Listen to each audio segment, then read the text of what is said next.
It's time once again for another thrilling episode of Markout Radio. For the next hour, sit back, pull the stick out of your ass, and enjoy. Be warned though, smarks and internet know-it-alls will be offended, annoyed, and generally pissed off at what's about to happen to your ear holes. You've been warned. Now, Markout Radio.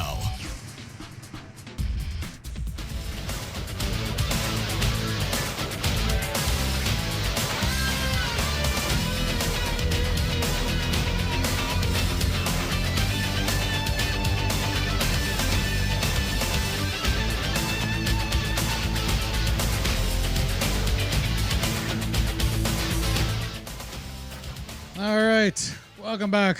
Markout Radio Goes Nitro, episode 59 for October 28th, 1996, out of the America West Arena in Phoenix, Arizona. Hosted by Tony Schiavone, Larry Zbyszko, Eric Bischoff, Mike Tenay, and Bobby the Brain Heenan. I am, of course, your boy, Dark Fox.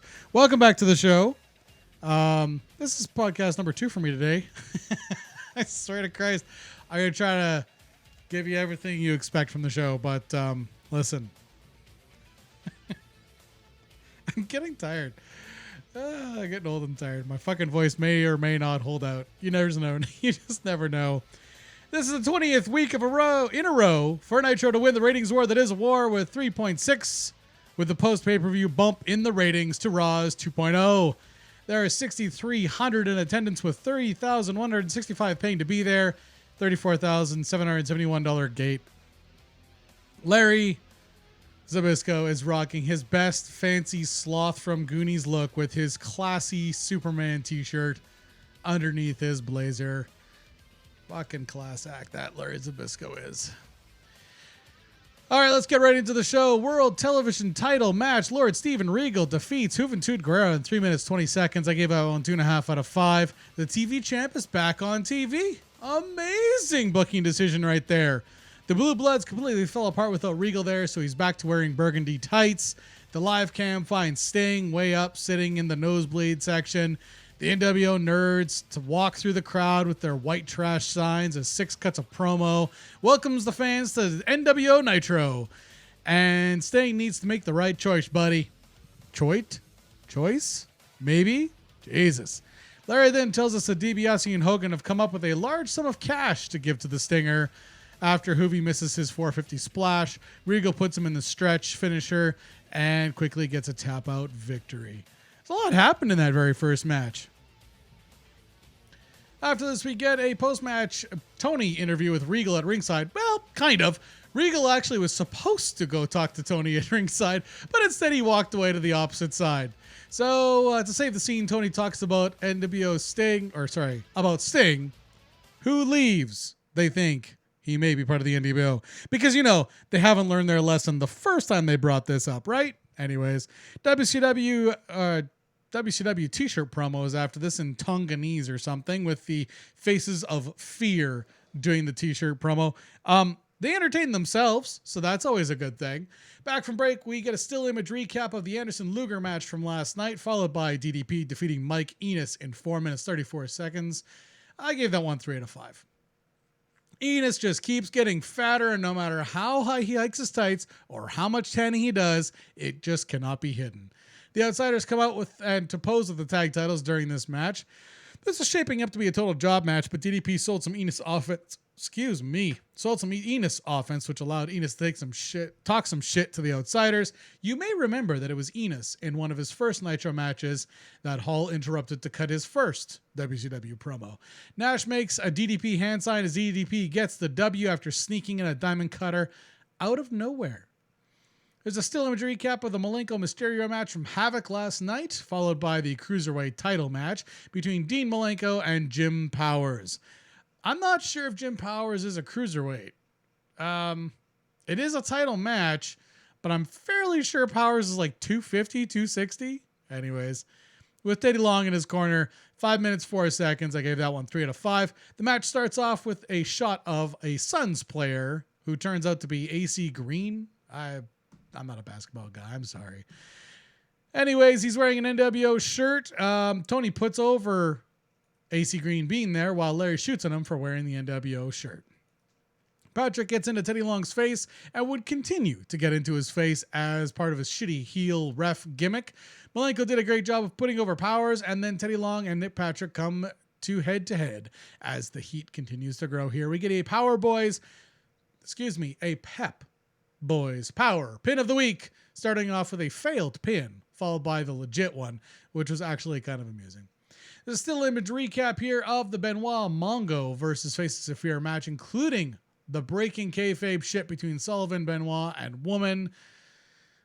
Fuck's sakes. I fucking hate this shit. I do.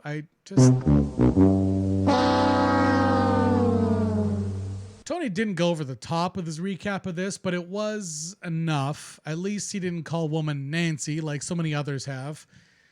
But I hate this. I hate this reality TV shit. I fucking hate it. And what makes me even more annoyed by it is it's being done by a guy who claims to this day how much respect he has for the fucking business and kayfabe and Jesus fuck. And he's a booker. He's a fucking booker. I get it. Your wife's a whore. I'm sorry about that, but fuck's sakes, man, have some professionalism.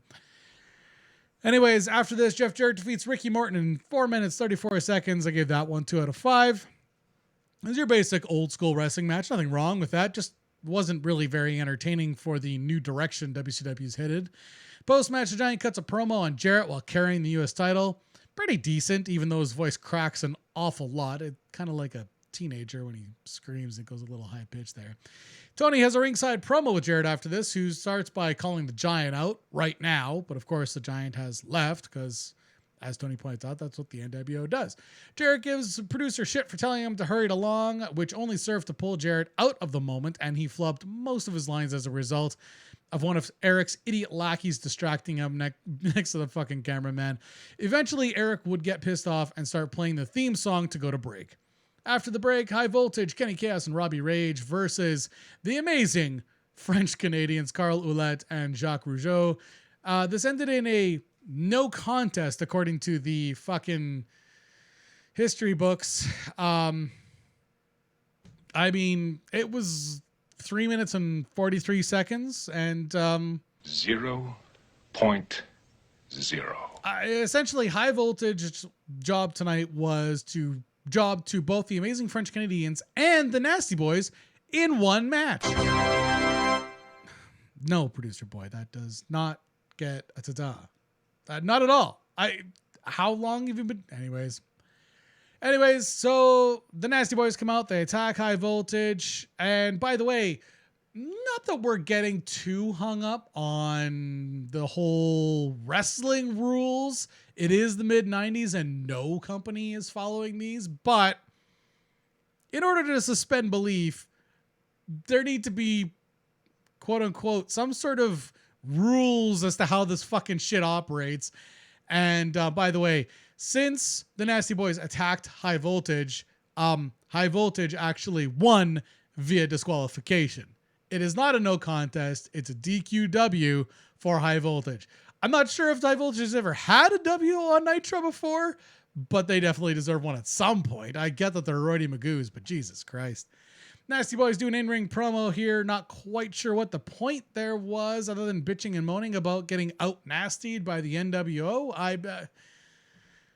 I'm not sure who greenlit this garbage, but I can guess. Hogan Hour sucked. Back from break, David Penzer gets cut off so that Eric can talk. Rey Mysterio Jr. defeats Jimmy Graffiti in 3 minutes, 24 seconds after that. I gave it 3 out of 5.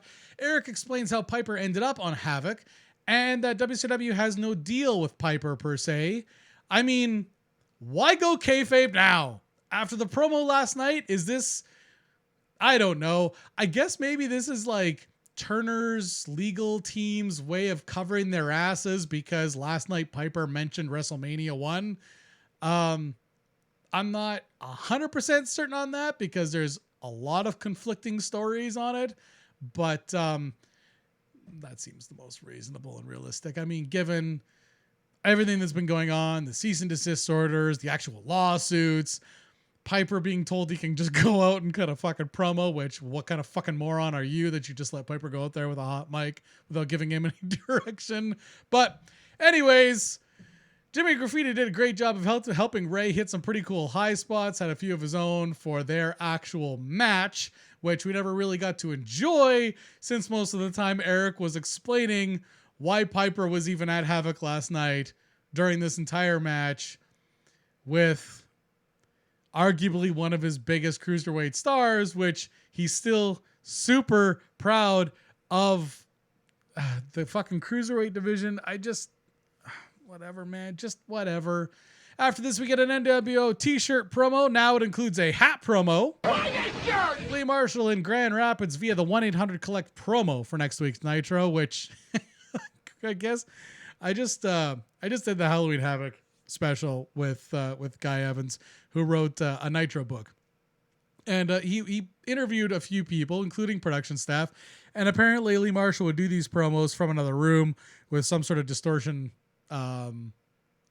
filter on a microphone to make it sound like he was on location. I believe it. I do, because that sounds about right. My only criticism of that would be, again, that Lee Marshall is being effectively removed from being involved in the show. And that golden voiced son of a bitch needs to be on every episode of fucking Nitro. Just Jesus Christ. All right, after that, we get Eddie Guerrero and Chris Benoit. Chris Benoit defeating, of course, Eddie Guerrero in 8 minutes, 23 seconds. I gave this one 4 out of 5. Now, the basketball player, AC Green, gets into a shouting match with Nick Patrick. Whatever. He was into the wrestling show. It works. When fans are super into it, it helps the audience at home get more into it, especially if that person is a professional athlete themselves. Eric tells us that people have been giving him shit for giving the NWO opportunities in WCW sanctioned matches. His answer is that he believes in momentum, and then he trails off on some moron reasoning behind that idiot stance, and that means nothing and even contradicts itself 3 or 4 times mid-sentence. He realizes that he's contradicting himself in his own promo, but of course can't stop now because we're Bischoff. So if you weren't convinced that Eric is in business for himself at this point, I don't think anything is going to convince you of this after listening to that horrible spin maneuver, but whatever.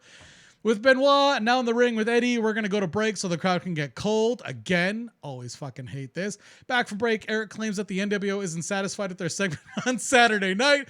There we are. It's the fucking Eric Bischoff show again. I guess if he wasn't going in business for himself, no one else would either. Anyways, the NWO isn't satisfied with their segment on Saturday night. They want a part of Nitro and want to be nominated for a Cable Ace Award. I mean, let's be honest. When Eric claims that this is what the NWO wants, we all know what he's saying, right? I mean, you know what I'm about to say, don't you? If this is your first time watching, you know what I'm about to say. You've never even heard this, and you know what I'm about to... Eric wants to be nominated for a fucking Cable Ace Award as the director and executive producer of Nitro at this point in his fucking career.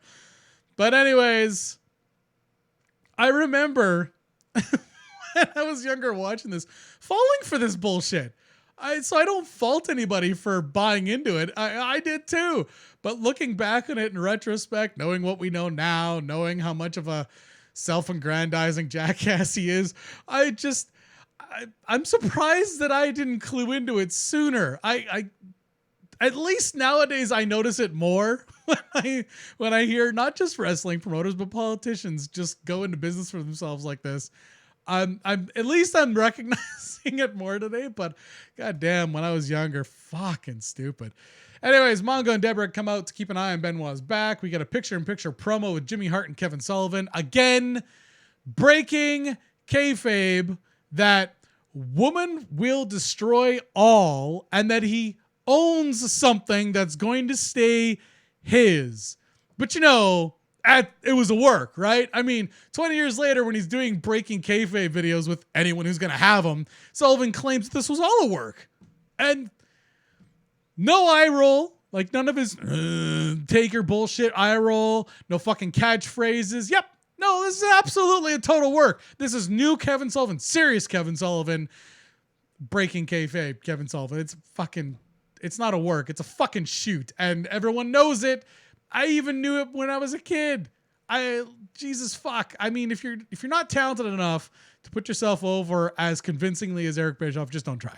All right. Anyways, this is essentially what happens when you've had the book for too long. You start drinking your own Kool-Aid.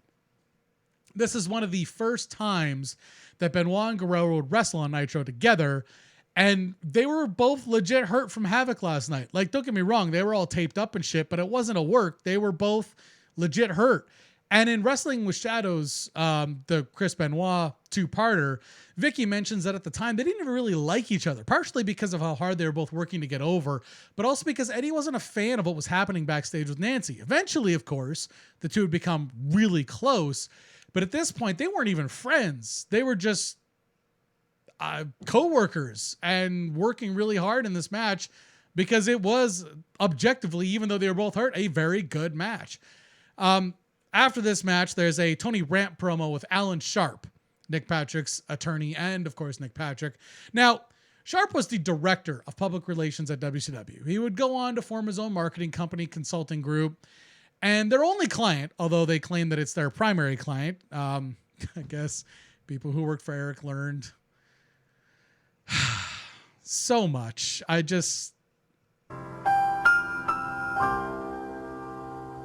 Anyways, their only client is the Georgia High School Association, where they help market, brand, and solicit sponsorships for 18 athletic programs and 2 other activities, one-act plays, and literary. I don't quite sure know what literary is. The image of it makes me think it's some sort of debate club, but fucked if I know, because I can't find any information about it, because they've never won anything. Primarily, their athletic programs are the things that win things. Anyways, they have done this since 2002. At this point, though, Alan Sharp was a shitty actor, essentially, as we all got to see. Jericho comes out to cut a promo on Nick Patrick. Teddy Long comes out, this time to cut a promo on Alan Sharp. The promo at this point gets so repetitive and boring that even Bischoff couldn't handle it anymore and dumped the break. With very little warning. He basically got theme music, a fade to the fucking logo, and we went to break. All right, back from break. Booker T with Sister Sherry defeats Lex Luger via countout. I gave that one 2.5 out of 5.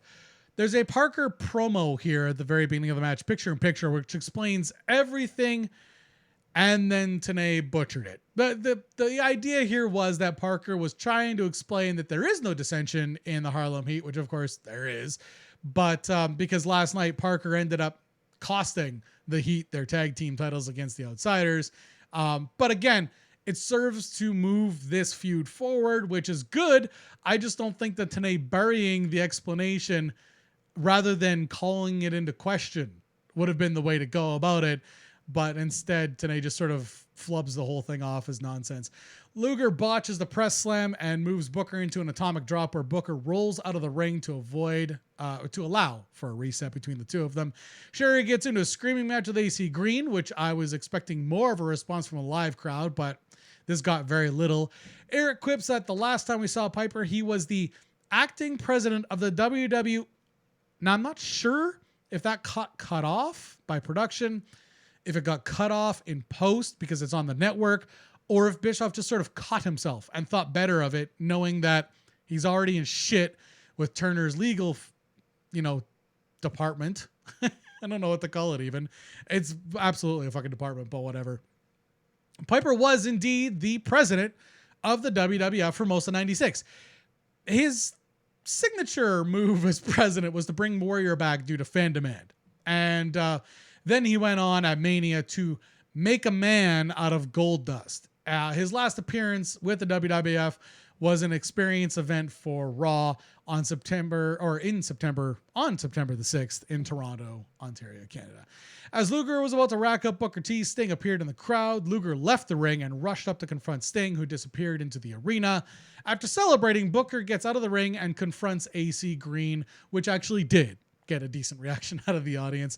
Back from break, we have no more matches left, but we are going to go over Piper's promo from last night, just heavily redacted so as not to further incur legal threats by Turner's executive, who Eric never really did get along with, for good reason, but anyways.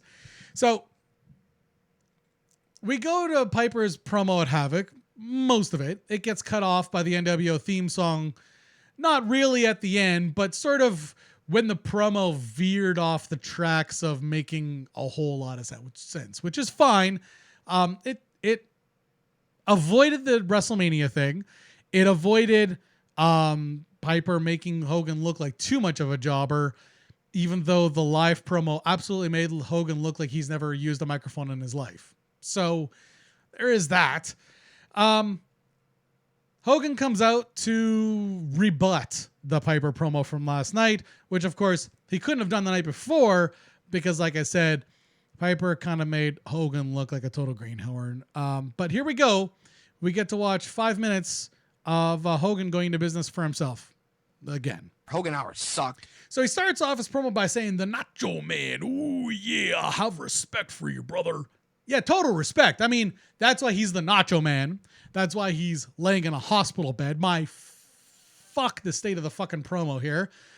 Piper is apparently a girl who wears a skirt. That's always super original. It's only been an ongoing gag since 1985, but whatever. Sooner than that, because it was an ongoing gag where Piper was super over in his youth, but whatever.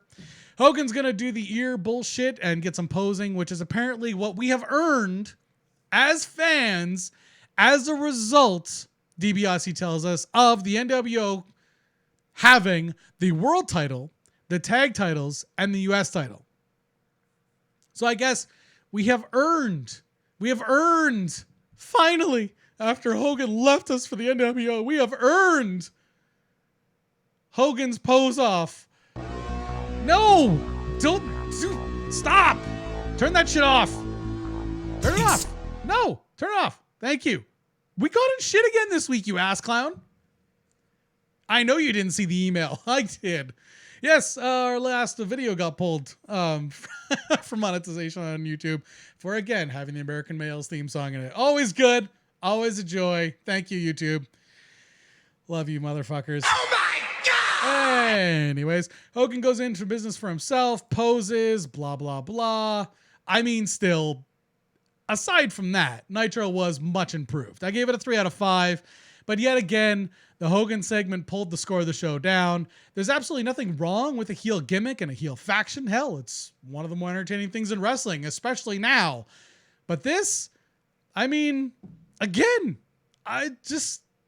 Big T just kind of nailed it years and years and years ago. Hogan hours sucked. Well, that was an abortion of a show. Should the mood take you, check out markoutradio.com and leave a comment. You can also find links there to our Facebook, Twitter, YouTube, and Stitcher channels. You can even leave a voicemail on our Skype. Just click the links and share them.